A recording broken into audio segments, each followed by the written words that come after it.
অপরাজিতা বিলকে পরিণত করার দাবিতে কেশপুরে মহিলা তৃণমূল কংগ্রেসের পদযাত্রা ও পথসভা। অপরাজিতা বিলকে কেন্দ্রীয় সরকারের কাছে পাশ করিয়ে আইনে পরিণত করার দাবিতে পশ্চিম মেদিনীপুর জেলার অন্তর্গত কেশপুর ব্লকের শ্যামচন্দ্রপুর এলাকায় মহিলা তৃণমূল কংগ্রেসের পদযাত্রা ও পথসভা থেকে তৃণমূল কংগ্রেস নেতৃত্ব দাবি জানায়, রাজ্য সরকার কর্তৃক মহিলাদের সুরক্ষার জন্য যে অপরাজিতা বিল আনা হয়েছে তা কেন্দ্রীয় সরকার পাশ করছে না।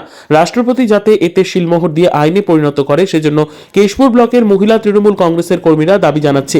পাশাপাশি এই রাজ্যে মহিলারা সুরক্ষিত রয়েছে কথা বলেন কেশপুরের তৃণমূল কংগ্রেস নেতৃত্ব। আগামী 25শে জানুয়ারি কেশপুরের মুখবাসন এ আইএনটিটিইউসির জেলা সম্মেলন অনুষ্ঠিত হবে। সেই জনসভারও প্রস্তুতি বৈঠক হয়। রাজ্য সরকার সাধারণ মানুষের জন্য একগুচ্ছ কর্মসূচি গ্রহণ করেছে। সাধারণ মানুষের কাছে উন্নয়ন রূপে পৌঁছে দিতে বদ্ধপরিকর তৃণমূল কংগ্রেস বলেও জানান কেশপুর পঞ্চায়েত সমিতির সভাপতি চিত্তরঞ্জন গড়াই।